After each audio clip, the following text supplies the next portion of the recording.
우리 주 예수 그리스도 안에 사랑하는 성도 여러분, 오늘날 수많은 교회들 안에서 가장 공격을 받고 있는 것이 뭔지 아세요? 복음 설교입니다. 정말 복음 설교가 굉장히 많이 공격을 받고 있다. 교회들 속에서. 왜냐하면 우리의 문화가 변했기 때문에, 변화되었기 때문에 예배도 변화시켜 버렸습니다. 문화가 세상이 변하기 때문에 교회가 영향을 받아서 교회도 변화가 되어버렸습니다. 특별히 예배의 방식이 변해버렸습니다. 그 중에 가장 큰 예배의 방식의 변화가 온 것은 설교입니다. 설교를 절대 길게 하면 안 된다는 거예요. 30분 이상 설교를 하지 못하도록 정해놔 버렸습니다. 이미 그것을 당회에서 정해버렸어요. 네, 심각하죠? 또 설교 중에 교리 설교는 못하도록 압력을 가하고, 그래서 교회 안에서 교리 설교는 굉장히 소외가 되어버렸습니다. 더 이상 교리 설교는 이 시대에 맞는 설교가 아니라고, 이 시대에 뒤떨어진 설교라고 목사들도 주장하고 있고 또 성도들도 그렇게 생각하고 있습니다. 사람들은 예배의 중심에 말씀 선포가 있는데 그걸 굉장히 지루하게 생각합니다. 그리고 시대에 뒤떨어진 것으로 생각을 합니다. 오늘의 세상은 인터넷 시대죠. 와이파이 시대입니다. 그래서 와이파이만 있으면 어느 곳에서도 우리는 영화를 다운받을 수 있고, 특별히 그 쇼트 그 영상, 그걸 틱톡이라고 그러더라고요. 그 틱톡을 몇 시간, 하루 종일도 보는 사람이 있다고 그래요. 그게 몇십 초짜리 동영상인데 그것을 계속 볼 수 있는 시대가 되어버렸습니다. 그러다 보니 사람이 1분 넘게 집중하기 어렵대요. 1분 넘게. 주목하는 시간이 굉장히 짧아졌습니다. 어른들도 마찬가지입니다. 애들도 마찬가지입니다. 얼마나 급한지 모르요. 말이 길어지면 들으려고 하지 않습니다. 옛날에는 표정도 숨겼죠. 지금 그렇지 않습니다. 우리는 이렇게 영상에 익숙해 있기 때문에, 그 어느 그 학자가요, 그 틱톡 그 영상을 계속 보고 있는 뇌를 이렇게 촬영을 해서 보니까요, 생각하는 뇌가 있대요. 전 잘 모르겠습니다. 이렇게 생각하고 논리적으로 이렇게 생각하고 추론하고 이런 뇌가 완전히 다 정지되어 있는 상태로 있다는 거죠. 그러니까 영상을 많이 보고 이 동영상을 많이 보는 사람, 그것을 아주 중독이 되어 있는 사람은요, 뇌가 정지되어 있는 사람입니다. 설교를 들을 수가 없어요. 설교 시간에 생각을 못합니다. 그리고 설교를 따라오기가 어려워요. 그걸 어렸을 때부터 그렇게 중독이 되어 있다고 한번 생각해 보십시오. 그래서 이런 영상에 익숙해 있기 때문에 말을 통해서 전달하는 메시지에 굉장히 힘들어하고 있습니다. 그래서 사진 한 장, 그 다음 하나의 이모티콘, 그 다음에 짧은 동영상이 1000마디의 말보다도 설득력을 가지고 있습니다. 더 가치가 있습니다. 우리는 왜 매주일 30분 내에 설교 시간을 끝내라고 압력을 받는가? 그 이유는 사람들이 일방적으로 강의를 듣고 적용하는 것을 원하지 않습니다. 일방적으로 듣는 것을 싫어하고 못 견뎌합니다. 만나서 오랜 시간 대화하는 것을 아주 못 견뎌하고 있습니다. 그러니까 짧은 문자로 서로 주고받는 것입니다. 저는 아직도 문자를 잘 못합니다. 사실 그렇습니다. 내가 여러분에게 긴 문자를 보내는 것은 그거 마이크로 해갖고 문자를 적어넣어. 나는 전화를 합니다. 목소리를 듣고, 그래야 그 사람의 감정도 파악하고, 그래도 얼굴은 보이지 않지만 그 사람을 읽어낼 수 있으니까.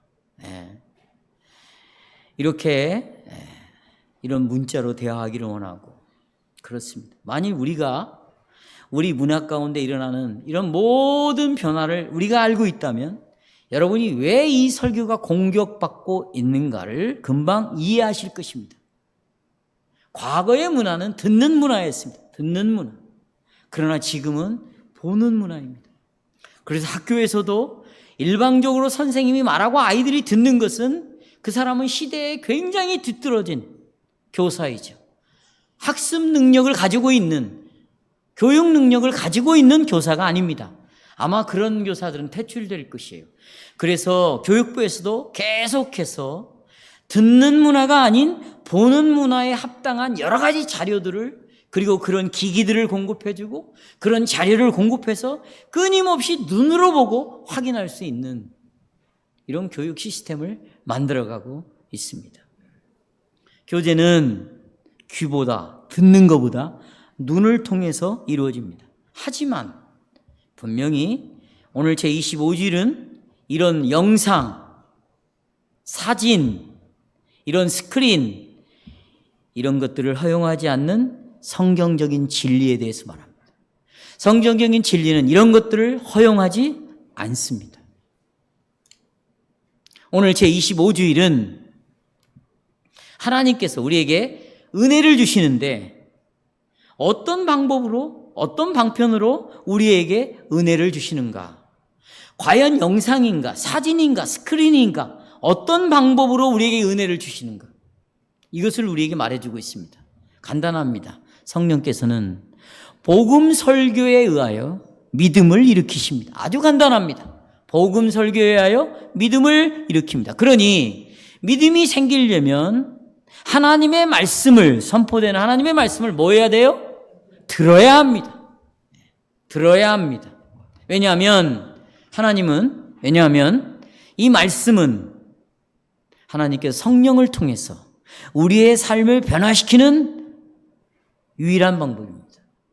이 말씀은, 다시 말씀드립니다, 하나님께서 성령을 통해서 내 삶을 변화시키는 방식입니다. 저는 다음과 같은 주제로 오늘 설교를 요약하겠습니다. 성령께서는 우리 안에서 변화시키는 삶을 위하여 두 가지를 사용하는데, 하나는 설교, 말씀 선포, 두 번째는 선포되니까 여러분은 뭐 해야 돼요? 들음. 두 가지를 사용하십니다. 두 가지 요점을 살펴보겠습니다. 첫째, 하나님께서 믿음을 일으키기 위해서 사용하는 방법이 뭐냐? 첫째, 하나님께서 믿음을 일으키기 위해 사용하는 방편을 말하고 있습니다. 자, 이제 핸드아웃에 보시면 제가 요점만 적어놨습니다. 여러분, 제 25일 주일에 이제 새로운 단락이 시작이 돼요. 이걸 꼭 기억하십시오. 자, 25주일은 뭐가 시작된다? 새로운 단락이 시작이 된다. 이걸 알고 있어야 돼요. 그러면 이 새 단락의 제목은 뭘까요? 말씀과 성례입니다. 우리는 앞으로 이 새 주제로 시작하는 말씀과 성례에 대하여 7주일을 공부할 것입니다. 굉장히 많은 양입니다. 7주일은 많아요. 이유가 뭘까요? 중요하니까. 중요하기 때문에 그렇습니다. 말씀과 성례의 문제를 다루는 이유를 지금부터 말씀드리겠습니다. 이유. 자, 여러분, 제7주일, 저 앞부분이에요. 지금 우리가 25주일이니까 제7주일에 뭐가 나오냐? 우리는 오직 예수 그리스도를 믿음으로만 구원을 받는다. 다 아시죠? 믿음으로만 구원을 받는다. 그게 7주일이에요. 그리고는 8주일부터 22주일까지 그러면 무엇을 믿는가? 이거예요. 자, 믿음으로만 구원을 얻는데, 그러면 우리가 믿는 믿음의 내용이 뭐지? 그것은 사도신경에서 말하는 조항에서 우리에게 알려주고 있습니다. 그래서 8주부터 22주일까지는 15주입니다. 15주에 걸쳐서 믿음의 내용을 사도신경을 따라 우리에게 쭉 가르쳐 주고 있습니다. 그리고 23주일에서 그러면 이 사도신경이라 속에 있는 이 믿음의 내용을 내가 받아들이면 어떤 유익이 있는가? 그걸 23주일, 지지난주죠. 우리가 어떻게 돼요? 의롭게 된다. 그리고 영원한 생명을 상속받게 된다. 이것은 그리스도를 믿음으로 이루어진다. 23절에 나와 있어요. 자, 저를 보십시오. 믿음으로만 구원을 얻는다. 그러면 주여 믿습니다. 아멘. 믿습니다. 나는 예수 믿습니다. 그러면 구원을 얻습니까? 그럴까 봐 무엇을 믿어야 되는가? 우리는 믿음도 중요하지만 무엇을 내가 믿고 있는가가 더 중요합니다. 믿음이 흔들리는 이유는 무엇이 흔들리기 때문입니다. 그것이 무엇을 믿는가? 8주부터 22주까지 사도신경의 내용이 나와 있습니다. 우리에게 어떤 유익이 있는가? 이걸 믿으면 의롭게 된다. 영원한 생명을 상속받는다. 이것이 23주일입니다. 그래서 우리는 믿음을 갖는 것이 우리에게 큰 유익을 주는데 그것이 죄사함을 받고 의롭게 되고 영원한 생명을 상속받는다. 믿음으로 그것이 이루어진다. 그러면 이제 오늘 주죠. 오늘 그러면 그 믿음은 어디로부터 오는가? 그랬어요. 믿음은 어디로부터 오는가? 자, 65문답 질문 있겠습니다. 시작. 오직 믿음으로만 우리로 하여금 그리스도와 그의 모든 은덕에 참여하게 한다면 그러면 이 믿음은 어디로부터 오는 것입니까? 이게 오늘 핵심이에요. 믿음은 어디로부터 오는가? 답은 간단합니다. 그 믿음이 누구로부터 온다? 성령으로부터 온다. 그랬습니다. 여기 보십시오. 성령으로부터 온다. 자, 여러분, 제가 부정적인 이야기를 좀 할게요. 사람들은요, 이 말을 믿지 않습니다. 너무나 믿지 않는 사람이 많습니다. 믿음이 어디로부터 온다고 이들은 다 생각하는가? 찬송으로부터 믿음이 온다. 자기는 찬송을 부르면 믿음이 생긴다고 생각해요. 또 어떤 사람은 기도를 열심히 하고 새벽 기도를 나오고 금식을 하고 시간을 정해도 막 기도하면 자기는 뭐가 생긴다는 거예요? 믿음이 생긴다. 어떤 사람은 선교를 열심히 하면 선교만 갔다 오면 믿음이 막 불타 있어. 어떤 사람은 막 전도를 해야 자기 안에 믿음이 일어나는 걸 확인하는 전도. 어떤 사람은 봉사를 안 하고 헌신을 안 하면 믿음이 죽었다고 해서 목사님 나 옛날에 믿음이 뜨거웠어 이런 말 듣죠. 근데 믿음이 다 식었어요. 이 교회는 선교도 안 해, 전도도 안 해, 봉사도 안 해. 뭐 이 교회는 그럼 믿음이 있는 교회냐? 믿음이 없는 교회다. 저한테 직접 이렇게 말하고 떠난 사람도 있어요. 그럼 여러분 보십시오. 여러분, 기도를 해야 믿음이 생긴다면 기도를 하는 사람만 믿음이 있을 거 아닙니까? 뭐 하는 사람만? 기도하는 사람만. 그러면 여러분, 이 사람이 기도 때문에 믿음이 생긴다면 믿음은 선물일까요? 아닐까요? 선물이 아닌 거예요.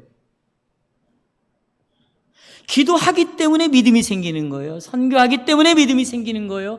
헌신하기 때문에 믿음이 생기는 거예요. 전도하기 때문에 믿음이 생기는 거예요. 어떤 훈련을 받기 때문에 믿음이 생기는 거겠죠. 그러면 이렇게 참여하지 않는 사람은 믿음이 있는 사람일까 없는 사람일까? 없는 사람이죠. 그러니까 없다고 생각하는 거예요. 그리고 자기가 늘 기도합니까? 기도 안 하거든요. 그러면 믿음이 이제 없어졌다고 생각하는 거죠. 선교를 안 하면 자기는 이제 믿음이 없다고 생각하는 거예요. 그러니까 뭔가를 해서 믿음이 있다고 생각하는 사람 우월감을 갖겠죠. 나는 기도 안 하는 사람하고 비교를 하겠죠. 정죄하겠죠. 그러니까 나중에는 기도하는 척이라도 해야 되는 거예요. 네, 여러분, 이건 정말 마귀가 주는 교리입니다. 믿음은 누가 주신다고요? 성령입니다. 이렇게 지금 신앙을 오해하고 있습니다. 잘못된 신앙을 갖고 있습니다. 이런 길로 빠져드는 사람들이 얼마나 많이 있는지 몰라요. 성령이 믿음을 주십니다. 왜 이런 답을 만들었을까요? 성경이 그렇게 말하니까. 그럼 우린 성경으로 가서 이 답을 확인해야 되겠죠? 보십시오. 요한복음 3장 5절 다 보세요. 사람이 어느 날 니고데모가 예수님을 찾아왔습니다. 그렇죠? 어떻게 해야 하나님 나라에 들어갈 수 있습니까? 네가 거듭나야 된다. 다시 태어나야 된다. 그러니까 니고데모가 다시 태어나? 나는 이미 엄마 자궁에서 나왔는데 또 어떻게 태어나라는 말이? 어머니 자궁 속에 다시 들어갔다가 나오라는 말입니까? 이게 지금 얼마나 웃기는 말이에요. 니고데모가 그렇게 말을 했습니다. 이 사람은 학자예요, 학자. 그 예수님이 야, 너 그것도 모르냐? 학자가? 율법을 연구한 학자 그것도 몰라? 그러면서 하시는 말씀이 보세요. 물과 성령으로 나지 않으면 하나님 나라에 들어갈 수 없다. 네가 구원을 받는 거, 믿음으로 구원을 얻는 거 뭘로 난다? 성령으로. 나오죠? 자, 고린도 2장 10절. 바울은 하나님이 성령으로 이것을 우리에게 보이셨다. 성령으로 우리에게 어떻게 구원을 받는가를 보여주셨다. 또 고린도전 12장 3절에서 성령이 아니고는 누구든지 예수님을 주님이라 할 수 없다. 사람의 마음속에 믿음을 일으키는 것은 성령이십니다. 찬송이 아니에요. 여러분, 기도 아니에요. 전도 아니고 선교 아니고 아닙니다. 오로지 누구로부터 믿음이 온다? 성령 하나님으로부터 믿음이 온다. 이 가르침은 항상 받아들이지 않았어요. 많은 그리스도인들은 내 안에 있는 이 믿음이 성령의 역사라고 여기지 않았습니다. 그럼 뭘로 여겼는가? 그 대신에 내가 갖고 있는 믿음은 내가 믿기로 선택했기 때문에, 내가 믿어야 되겠다고 했기 때문에 내 안에 믿음이 일어났다는 것입니다. 그러니까 각각의 개인이 내가 예수를 믿을지 안 믿을지를 결정할 수 있다고 생각을 한다는 거예요. 그러니까 내가 갖고 있는 믿음은 내가 믿겠다고 결정을 했기 때문에 믿음이 생긴 거예요. 저는 과거에 이런 질문을 많이 들었어요. 아이고, 교회를 다니지 않는 분들이죠. 아이고, 김 선생님, 이제 좀 믿으시죠? 이렇게 말을 하잖아요. 제가 이제 신방을 가면 남편이 믿지 않는 분들이 있으니까 이제 좀 믿으셔야죠. 제가 이 질문도 잘못된 것이지만 이제는 하지 않습니다만. 그럼 뭐라고 대답하느냐? 목사님, 조금만 기다려주세요. 이런 말을 많이 들었어요.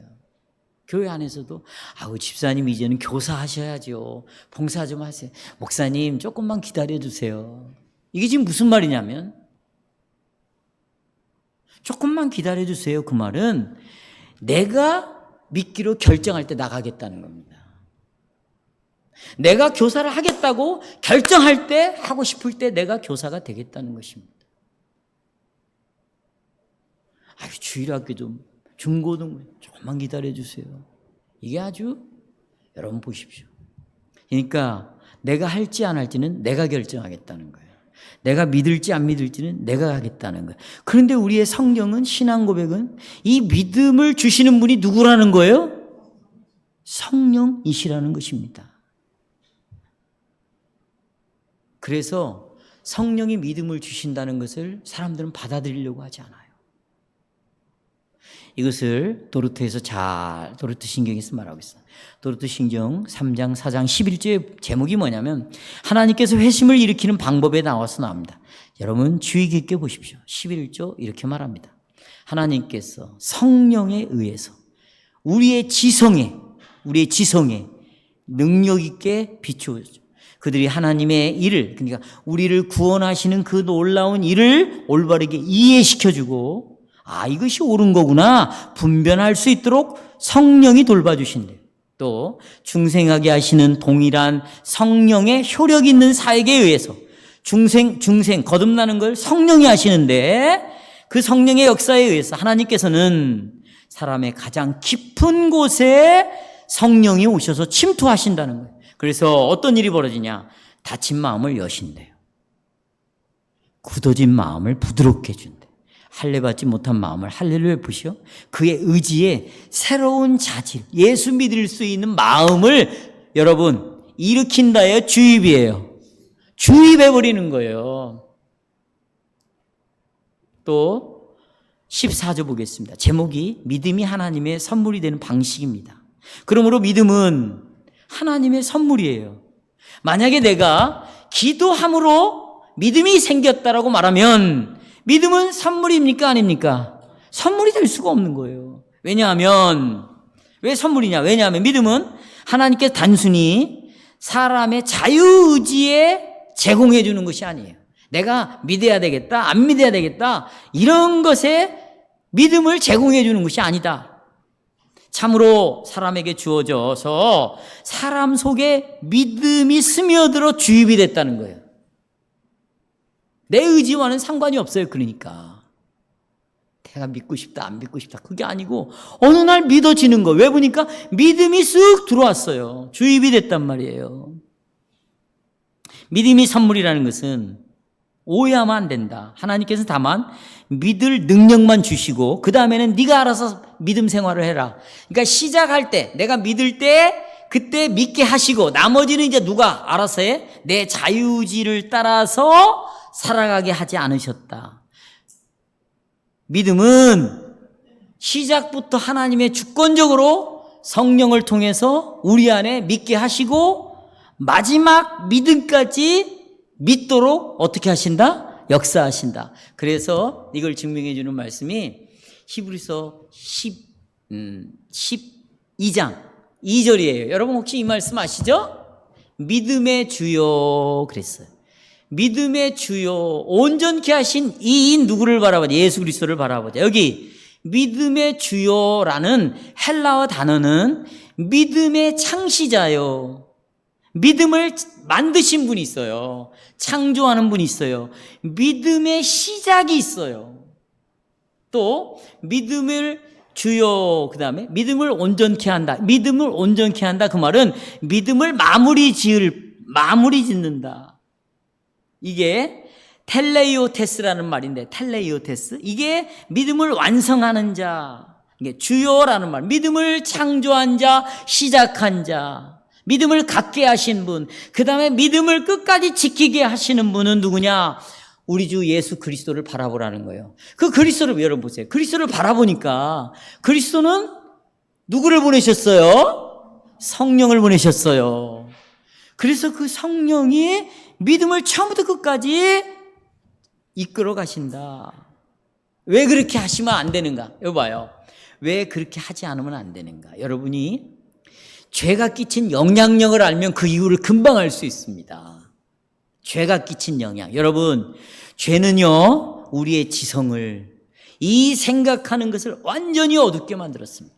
그래서 스스로의 생각으로는 영적인 세계, 구원의 세계, 하늘의 세계, 하나님에 대해서 전혀 알 수가 없어요. 그래서 세상적으로 자기가 전공한 분야에 대해서는 모르는 게 없습니다. 근데 하나님에 대해서는 전혀 몰라요. 지성이 어두워져 있어요. 죄로 말미암아. 똑똑한 채 할 게 없어요. 어떤 사람들은 뭐 이거 저거 다 이해하겠는데 완전히 어두워졌어요. 그 다음에 우리의 마음을 한번 보세요. 죄의 영향이 어떻게 됐어요? 완전히 부패되어 있어요. 선한 것이 하나도 없습니다. 우리의 욕망은요, 내가 하고 싶은 소망, 하고 싶은 계획은 완전히 다 오염되어 있습니다. 그렇기 때문에 믿음의 시작이 성령으로부터 시작돼야 되고 믿음을 끌고 가는 것도 누가 하셔야 돼요? 그래서 하시는 거예요. 우린 전적으로 타락했습니다. 죄의 종들이에요. 우리의 삶을 변화시키는 강력한 역사를 행하시는 성령님이 그래서 필요한 거죠. 정말 나를 거듭나게 하고 중생시키는 성령님이 필요합니다.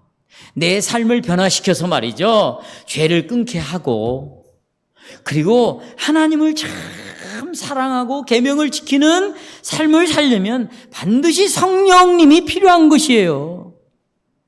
그러니까 오늘 교리문답에서 믿음을 일으키는 유일한 분은 뭐다? 성령이시다. 그런데 중요한 게 이거예요. 믿음을 주시는 분이 누구냐만 가르치는 게 아닙니다.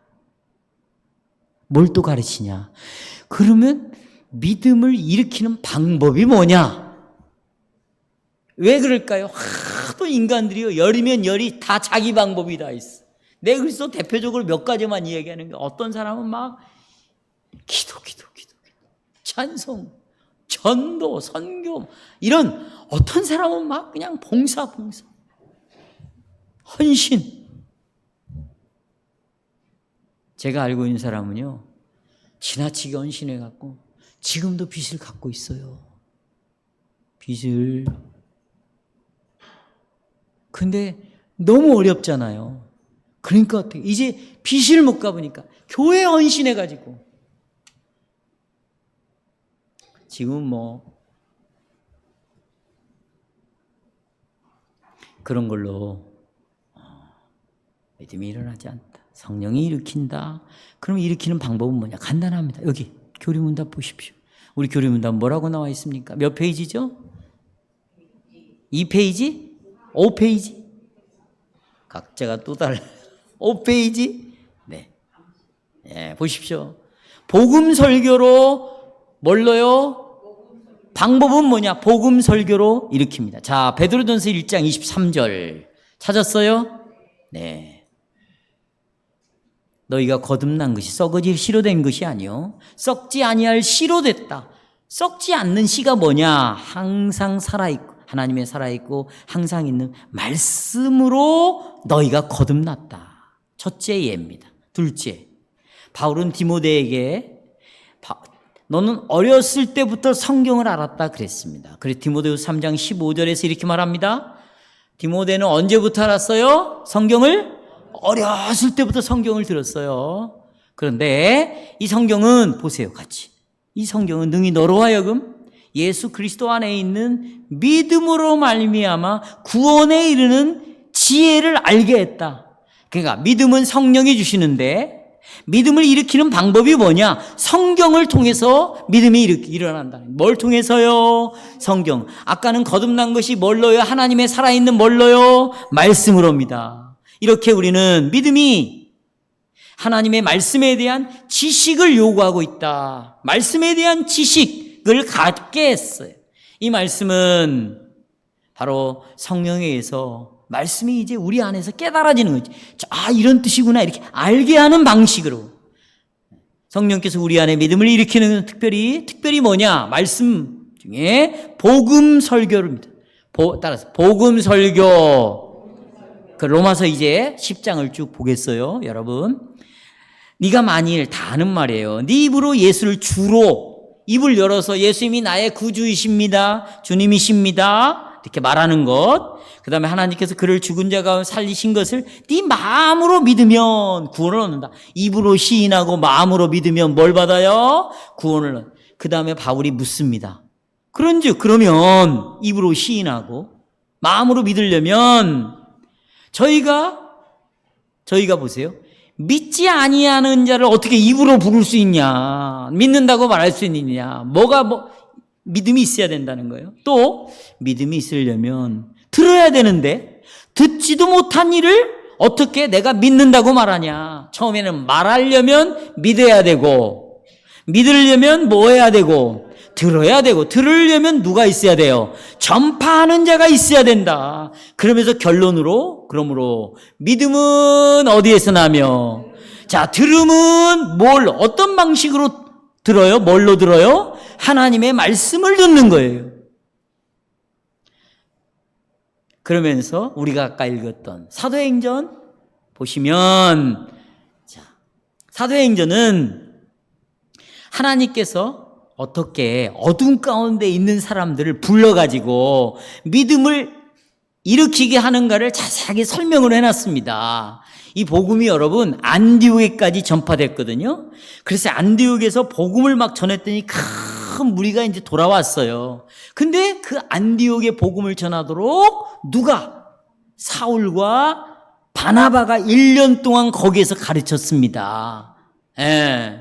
그랬더니 안디옥 교회가 어떻게 선교사를 파송하게 되었는가 우리에게 보여주는데 보시면 이 일은 전적으로 누구의 인도?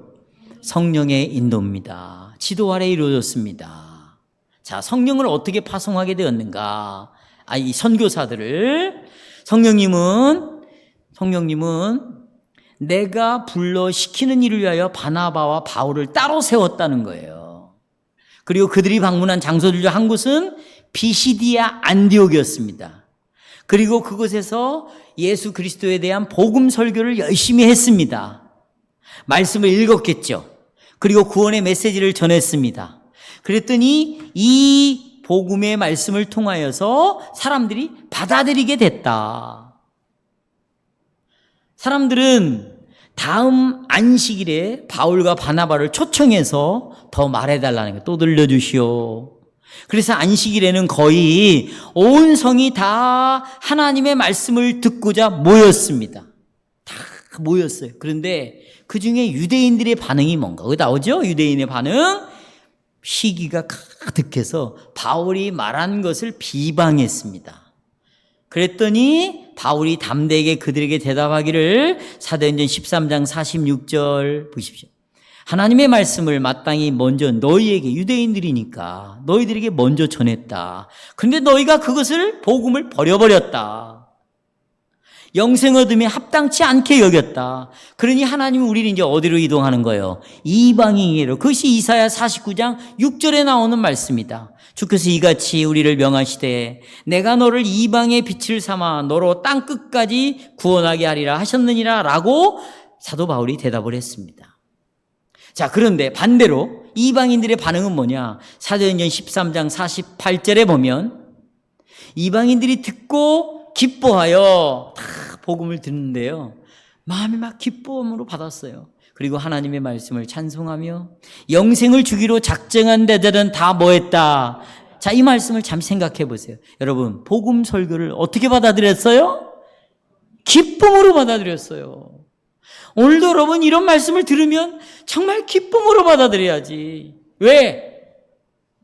이것 아니면 믿음을 일으키는 방법을 쓰지 않으니까. 기쁨으로. 또 복음을 받아들인 사람은 다 뭐 했더라? 믿었더라. 복음을 듣는 사람들은 다 믿었다. 중요합니다. 성령께서는 복음 설교와 구원의 메시지를 이 들음이라는 것을 사용해서 사람들을 믿음으로 이끌어가는 거예요. 자, 뭘 사용해서? 들음으로 믿음을 이끌어가는 거예요. 들음으로. 설교는 성령께서 이 사람들의 마음과 삶 속에서 생명을 일으키시는데 사용하시는 방법이 뭐냐? 듣는 거예요. 우리가 이걸 좀 이해할 필요가 있습니다. 여러분, 하나님은요, 하나님의 목적을 이룰 때에 전부 말씀으로 목적을 이루셨어요. 뭘로요? 말씀으로. 자, 보십시오. 시편 33편 6절, 9절. 여호와의 말씀으로 하늘이 지어졌어요. 그 세상 만사가 그 입 기운으로, 그분 입에서 나오는 말씀으로 만물이 다 창조되었다. 저가 말씀하심에 이루었으며 명하심에 뭐했다? 견고히 섰다 그랬어요. 창조가 어떻게 이루어졌어요? 말씀으로 이루어졌어요. 또 보세요. 봐요. 하나님은 사람과 언약을 맺을 때, 보세요. 아브라함을 불렀어요. 아브라함아, 너는 본토, 친척, 아비의 집을 떠나라. 하나님의 음성을 들려줬어요. 그때 아브라함은 뭐 했어요? 들었어요. 언약을 맺을 때도 동일하게 하나님이 사용하는 방식이 뭐냐? 말씀을 듣는 방식으로 믿음을 일으켜서 그들을 새롭게 했어요. 아브라함의 조상인 보세요. 노아에게, 노아야, 내가 세상을 심판하겠다 말씀하셨어요. 들었어요. 음성을 들었어요. 배를 지어라, 음성을 들었어요. 그 음성을 들음으로 그 들은 것을 가지고 노아는 방주를 만들었고, 듣는 방식을 통해서 아브라함은 본토 집을 떠났어요. 창세기부터 계시록까지 하나님이 목적을 이루는 방식은 전도가 아니고 선교가 아니고 헌신이 아니고 구제도 아닙니다. 아니에요. 여러분이 기도함으로도 아닙니다. 이루어지지 않았어요. 모여갖고 찬송을 부름으로 하나님의 뜻이 이루어진 것이 아닙니다. 하나님이 말씀하심으로 그 영혼이 듣게 하시고 그 들음으로 그들은 역사가 일어난 거예요.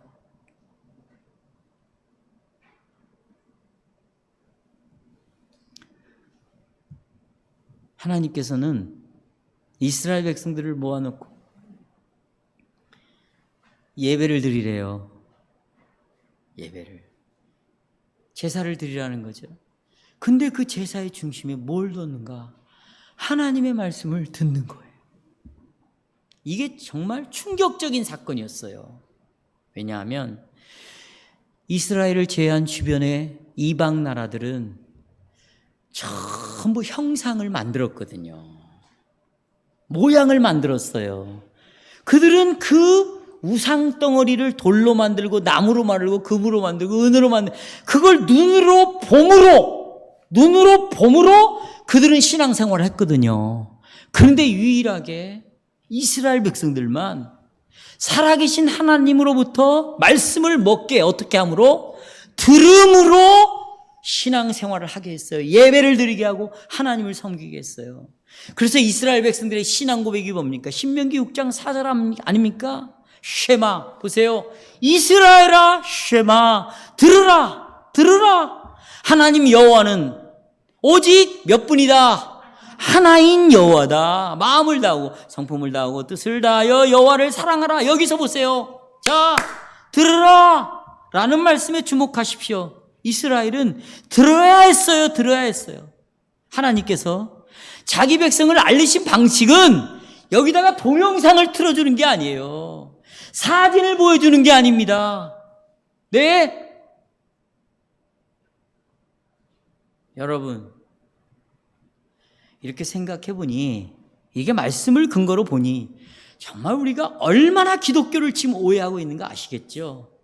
이 시대의 변화된 문화를 따라서 설교가 따라가고 있고 기독교의 문화가 정신이 흘러가고 있고, 그래서 이제는 기독교도 이 앞에서 춤으로, 연극으로, 영상으로, 여러분 들으라.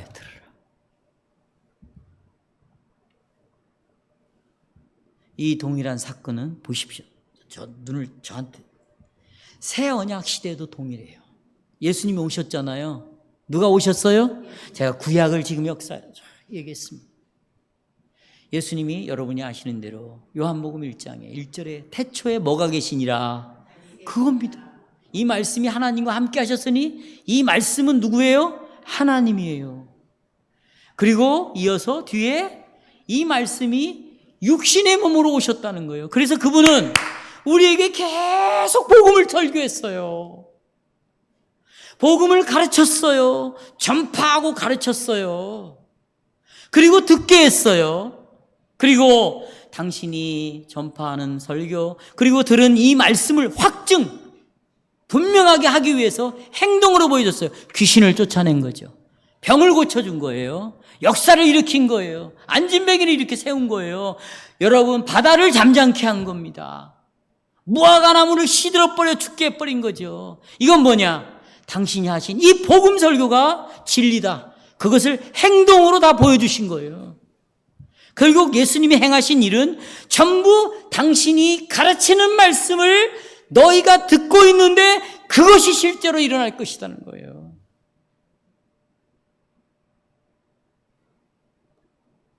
이 일이 에스겔 37장에서 일어나요. 보세요. 에스겔 37장에 에스겔이 여러분 환상을 봤어요. 자, 저를 보시면 돼요. 환상. 근데 골짜기에 뼈들이 있어. 다 죽어 있다는 거죠. 이게 무슨 의미냐? 이스라엘 백성들이 지금 하나님과 언약을 맺고 있는데 다 계명을 어기고 파기시켜요. 그러니까 너희는 세상에 대해서는 똑똑하고 잘나고, 너희들이 사람을 의지해서 어떻게 먹고 사는지, 어떻게 해야 성공하는지 알고 있을지 모르겠지만, 하나님이 보실 때 이스라엘은 다 죽어 있는 상태, 뼈들 죽어 있는 상태예요. 근데 이 죽어 있는 뼈들이 놀라운 변화가 일어납니다. 그곳에, 뼈들이 있는 곳에 말씀을 보내는 거예요. 뭘 보내요? 말씀을 보내는 것입니다. 그리고는 여러분 에스겔에게 너는 이 모든 뼈들에게 말해라 그랬어요. 말해라. 이러기를 뭐라고 말하냐? 너희 마른 뼈들아. 따라서요. 너희 마른 뼈들아. 이게 그 다음에 중요해요. 여호와의 말씀을 들으라. 예, 들어요. 말씀을 들으라 그랬어요. 그때 마른 뼈들이 살아납니다. 이게 뭐냐면 새로운 재창조가 일어나는 거죠. 마른 뼈들이 살아나는 거예요. 그러니까 여러분, 자, 주권적으로 하나님께서 당신의 말씀으로 그들 가운데 일을 하지 않으시면 살아날 수가 없습니다. 그러니까 하나님께서는 정확하게 복음 설교를 통해서 뭘 통해서 일을 하시는 것입니다. 제 가운데 죽은 자들을 위하여 예수 그리스도의 복음을 선포하게 하고 그걸 듣게 함으로 그들에게 생명을 주십니다. 지금까지 우리는 성령께서 복음 설교를 통해서 우리 안에 믿음을 일으킨다는 것을 살펴봤습니다. 우리가 설교를 들을 때 우리는 하나님께서 우리에게 말씀하시는 것을 듣습니다. 그렇죠? 설교를 들을 때 누가 말씀하세요? 그런데요, 우리는 그렇게 봐요. 아주 좋은 청중 듣는 사람들이 아니에요. 이 듣는 우리들이 불량해요. 그럴 수밖에 없죠. 저도 그렇죠. 예. 오염되어 있어요. 듣는데 오염되어 있기 때문에 이것을 자꾸 보세요. 왜곡시켜서 틀어서 듣는 거예요. 잘못 듣는 거죠. 잘못 이해한. 그래서 장로들이 성도들을 신방을 해서 설교를 어떻게 듣고 있는가를 살피는 거 아니에요. 오염되어 있으니까. 또 들은 예수 그리스도의 복음을요, 자기가 이제 오염을 시켜버리는 거예요. 자기 말로 바꿔버리는 거죠. 자기 생각으로 바꾸는 거예요. 뭐 어디서 설교를 듣든지 책을 읽든지 뭐 자기가 어떻게 되든지 해가지고 이건 이렇고 저건 저렇다. 우리가 다 그럴 수 있습니다. 또 하나, 죄를 짓잖아요. 그러면 들은 믿음이 흔들리기 시작하는 거죠. 이걸 누가 잘 알아요? 하나님이 너무 잘 압니다. 그래서 흔들리는 믿음을 바로잡기 위해서 하나님은 또 다른 방법을 우리에게 주시는데 그게 눈에 보이는 방식이다. 그게 뭐냐면 성례라는 거예요. 자, 여러분, 듣는 것은 말씀이잖아요. 근데 잘못 들어도 흔들려. 그러니까 이제는 눈에 보이는 것을 주는 거죠. 눈에 보이는 것. 자, 보십시오. 이제 눈에 보이는 게 뭐냐? 여러분, 유아가, 어린아이가 물로 세례를 받습니다. 이거 눈에 보여요, 안 보여요? 눈에 보입니다. 물을 붓는 것. 그 다음에 이 성찬상에서 빵 쪼가리가 떨어져 나가는 것 눈에 보여요, 안 보여요? 눈에 보이는 거예요. 눈에 보이는 것입니다. 그리고 여기서 더 나갑니다. 눈으로만 보는 게 아니에요. 이제 찢겨진 빵을 보세요. 입 안에 집어넣습니다. 그리고 이빨로 씹습니다. 침으로 녹입니다. 그리고 이 포도주를 입 안에 넣고 마십니다. 자, 물로 세례를 받는 걸 눈으로 봤어요. 빵이 찢겨지는 걸 눈으로 봤어요. 근데 눈으로만 보는 것이 이제 어디를 사용하는 거예요? 미각, 시각에서 또 어디로? 미각을 사용합니다. 미각을 사용합니다. 그래서 하나님께서는 자, 내가 들은 말씀, 예수의 복음을 들었는데 이게 자꾸 의심이 가고 자꾸 오염되어지게 이해를 하고 있고 그러니까 성찬 성례를 통해서 세례나 성찬에 참여하는 걸 통해서 눈으로 보게 시각, 그 다음에 그걸 입 안으로 들어가 맛을 보게 함으로 내가 믿고 있는 것을 눈으로 확인하게 만들고 내가 들었던 이 말씀으로 믿음을 갖고 있는데 이 믿음을 미각으로 다시 한번 확인을 시켜주는 거죠. 그래서 제가 여러분 여러 차례 이야기를 했어요. 그림 동화라는 것이 있다. 왼쪽에는 글이 나와 있고 오른쪽에는 그것을 그림으로 설명해 놨다.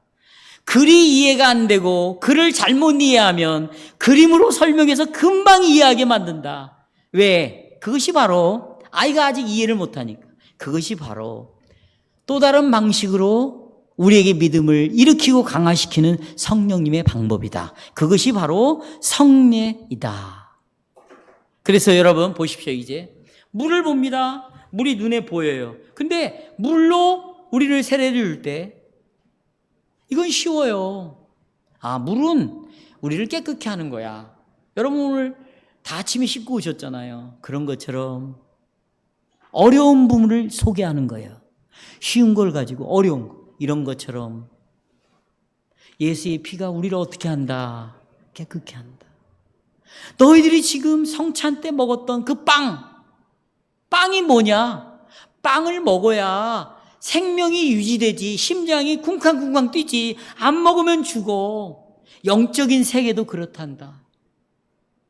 너가 그리스도와 교제가 계속 이루어져야 되는데 너는 너의 교만함과 죄 때문에 이게 끊어지지 않냐. 그럴 때 네가 이걸 회복시키는 양식을 먹어야 돼. 너 성찬 때 예수님이 찢겨진 몸을 상징하는 떡을 먹은 것처럼 너는 예수님으로 네 생명의 양식을 삼아라. 또 눈에 보이는, 또 맛으로 봤던 그 포도주를 먹었지 않냐? 여러분 보세요. 빵을 먹고 포도주를 마시면 이게 여러분 안에 들어가서 나하고 하나가 되는 거예요. 연합. 그렇죠? 음식이 나하고 하나가 되지. 피로 다 변하고 영양분으로 다 변하는 거잖아요. 그런 것처럼 눈에 보이는 것을 통해서 너가 예수 그리스도와 영적으로 함께 죽음에 연합하고, 어디에? 죽음에 연합하고 예수님의 부활에 연합하게 되었다. 그러므로 영적으로 네가 현재 살아갈 때 늘 옛 본성이 죽은 자처럼 믿음이 나올 수밖에 없다. 또 네가 새로운 피조물이 되었으니 네 말하는 것 안녕하세요. 네 생각이 안녕하냐? 네가 하고 있는 행동이 정말 안녕하냐? 그래서 우리로 하여금 자꾸 내가 받은 세례와 성찬으로 돌아오게 함으로 하나님의 말씀이, 내가 들었던 이 말씀이 이건 틀림없는 거구나, 확실한 거구나, 그래서 흔들렸던 믿음을 어떻게 강화시켜주는 것이에요.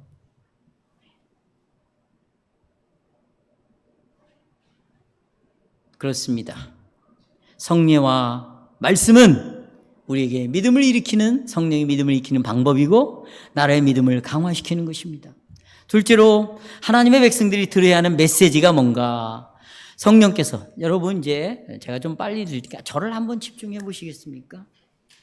그러면 여러분 두 가지의 방법을 사용한다고 그랬어요. 첫째는 복음 설교죠. 그럼 복음 설교를 통해서 우리는 무엇을 들어야죠? 자, 첫째, 또 이 성찬, 세례와 성찬을 통해서 우리는 무엇을 봐야 되죠? 둘 다 공통점이 있어요. 신앙 고백에 보면 그리스도의 십자가를 들어야 되고, 또 뭘 봐야 돼요? 십자가를 봐야 되고, 뭘 느껴야 돼요? 십자가를 경험해야 된다. 이것이 페이지 7페이지로 넘어오면 사도행전의 13장에 바울이 이렇게 말했습니다. 유대인들을 향하여 너희들이 예수를 죽였지 않냐. 죽음. 그런데 그분이 부활했다. 두 가지 말. 예수님이 죽으셨다. 부활했다. 그런데 그 죽음과 부활이 여기 읽어보겠어요. 38, 39절. 그 죽은 부활한 예수가, 그러므로 형제들아 너희가 알 것은 이 죽으신 예수, 부활한 예수를 힘입어 너희들이 죄가 어떻게 사해졌다. 39절. 율법을 아무리 지켜도 의롭게 될 수 없던 것들이 이 사람을 힘입어 믿는 자마다 어떻게 됐대요? 의롭게 됐어요. 그러니까 뭐예요? 그리스도의 죽으심과 부활이 복음의 핵심이라는 거예요. 죽으심과 부활이 뭐라고요? 복음의 핵심. 그러니까 복음 설교는 그리스도의 죽으심과 부활을 전하는 거죠. 성찬도 그리스도와 죽으심과 부활을 보게 되는 것이에요. 그걸 통하여 우리가 의롭게 되고 구원을 얻는다. 하지만 핸드아웃 보시면 이것이 우리가 들어야 될 복음의 전부인가? 예수님의 죽음과 부활이 전부일까? 십자가에 못 박히시고 죽은 자들로부터 살아나신 그리스도에 대한 가르침이 성령께서 믿음을 일으키는, 사용하는 방법의 전부인가? 아니라는 거예요. 이거 아니에요, 여러분. 그리스도인은 그럼 뭘 믿어야 되는가? 복음에서 우리에게 7주일에 나와요. 복음에서 우리에게 약속한 모든 것을 믿어야 된다. 따라서 해요. 모든 걸 믿어야 된다. 자, 저를 보세요. 집중하십시오. 모든 걸, 예수님의 죽음과 부활은 일부분이에요. 그러나 핵심이에요. 모든 걸 믿어야 된대요.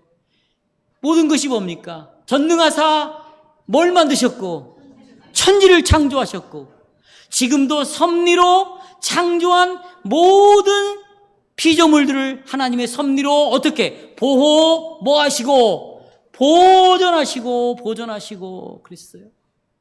또 뿐만 아닙니다. 하나님께서 우리의 구원을 위하여 수많은 일들을 행하셨습니다.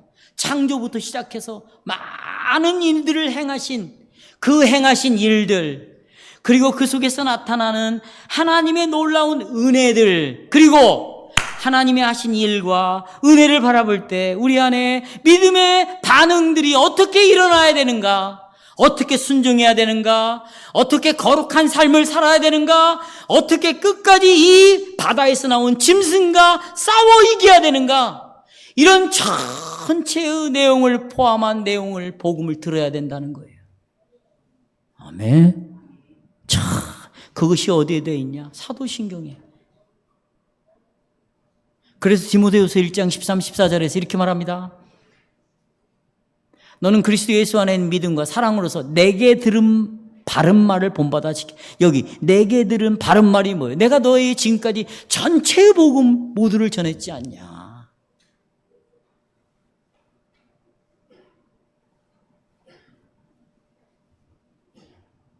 말씀을 맺도록 하겠습니다. 성도 여러분, 목사들은 신실하게, 목사는 정말 하나님의 말씀을 선포하도록 요청을 받았어요. 목사가 할 일은 이것입니다. 목사가 길바닥에다가 시간을 깔면 안 되는 거예요. 사람을 만나는 일에 시간을 깔면 안 되는 거예요. 사람을 만나고 복음을 이야기해주고 안내해주고, 그건 여러분들이 해야 될 일입니다. 목사는 기도하는 일과 신실하게 이 복음을 전하도록 요청을 받았습니다.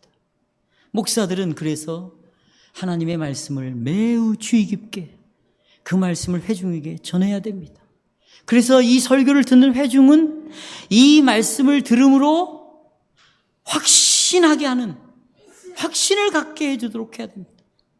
목사들이 설교할 때 회중은, 여러분들은 목사들에게서 목사가 전하는 이 복음 설교를 들을 때, 아, 이것은 우리 주 예수 그리스도의 선한 목자의 음성이구나, 그렇게 들어야 됩니다. 설교는 결코 사람의 견해가 아니어야 합니다. 하나님의 백성에게 은혜와 생명에 관한 하나님의 선포이어야 돼요. 그러니까 목사는 설교를 준비할 때 먼저 하나님께서 목사 자신의 죄에 대하여 뭐라고 말하는가 목사는 먼저 들어야 돼요. 죄와 비참함을 목사는 들어야 돼요.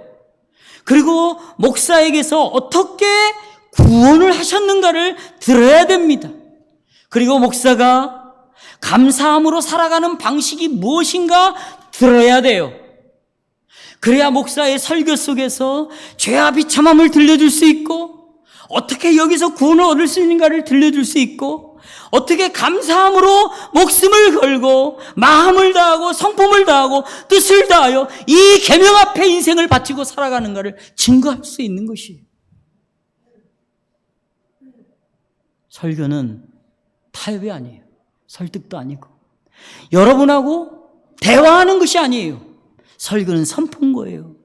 그러니 여러분은 이 설교를 통해서 그리스도에 관한 교리를 오늘 들은 것이에요. 그리고 여기에서 세상이 줄 수 없는 위로를 들어야 되는 거예요. 교훈을 들으십시오. 위로를 들으십시오. 오늘 이기는 방식을 들었습니다. 그러려면 여러분들이 이 복음을 듣기 위해서, 자, 정말 예배에 성실하게 참여해야 합니다. 히브리서 기자가 모이기를 패하는 자들은 아주 험하게 경고하고 있어요. 모이기를 패하는 자들. 습관같이 하지 말고, 그들이 처음부터 그랬겠어요? 자꾸 습관이 들은 거죠. 우리는 매주일 우리 마음에 성령께서 말씀으로 역사하실 기회를 드리기 위해서 여기 있어야 됩니다. 그러나 몸만 앉아 있어서는 안 돼요. 여기 몸만 있으면 안 됩니다. 듣기 위하여 준비해야 돼요. 집중해야 돼요. 구원의 메시지를 붙들어야 돼요. 만일 여러분이 여기 와서 자고 있다면, 졸고 있다면 교회에 있다는 것이 아무 소용이 없어요. 왜요? 듣지 안 하고 교회를 나가니까.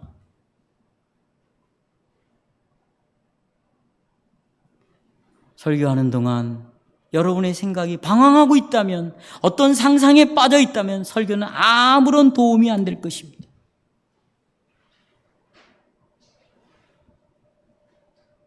설교가 여러분의 마음에 와닿습니까?